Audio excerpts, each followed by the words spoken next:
Art and Science at Courtyard Arts.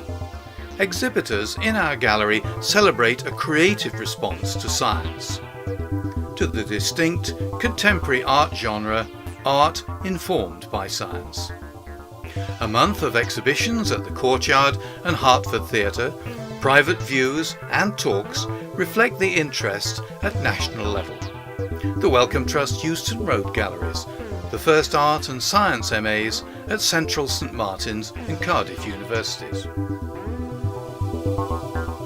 Art informed by science has strong appeal to the artist with a science training and to the fine art graduate attracted by the opportunity to shadow a laboratory scientist and to create an artistic response. The movement is not about art, which illustrates scientific findings.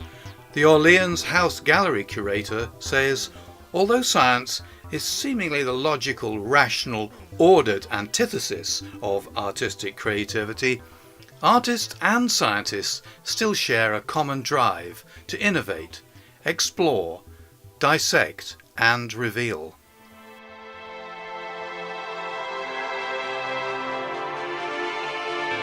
Heather Jukes proposed the exhibition idea with her career in genetics and as a recent fine art MA graduate. Are you doing sciences? Are you doing the arts? And with co-gallery manager Julie Scarr to drive organisation, like Topsy, the project grew and grew.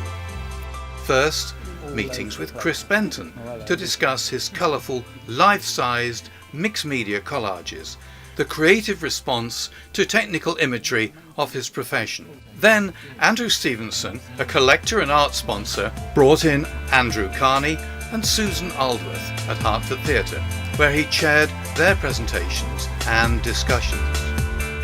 At a full-to-capacity Hertford Theatre Gallery, visitors had a close look at Christopher Benton's work. The humorous side and the serious. They also show those killer viruses. Just pointing out the fatty coating over the cell. Then the talks began.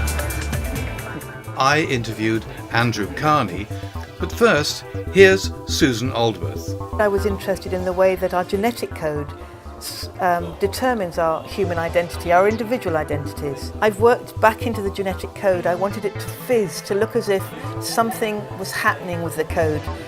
Something was determining who we are.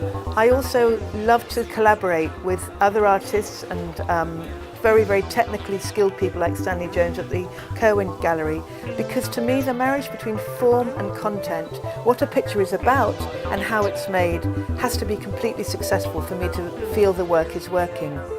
It's not illustrating science, it's working alongside science so that art can explore what it means to be human.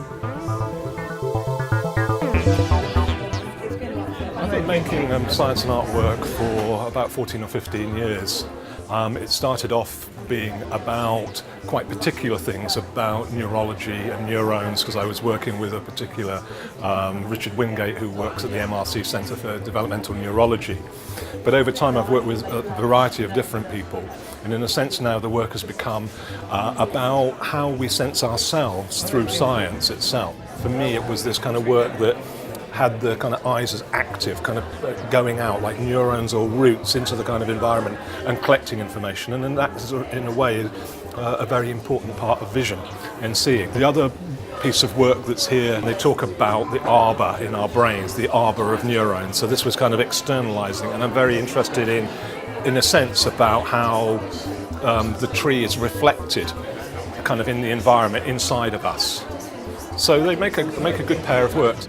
It all started off with an interest in science and art, and I started collecting contemporary art while working as a scientist and starting up a business. So my background is in theoretical physics and materials technology, and I started buying work also to put in the board room and various meeting rooms around the company.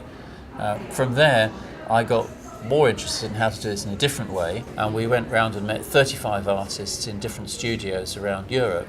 The commissioning process is all about trying to set an intellectual theme that's related to a new development in science.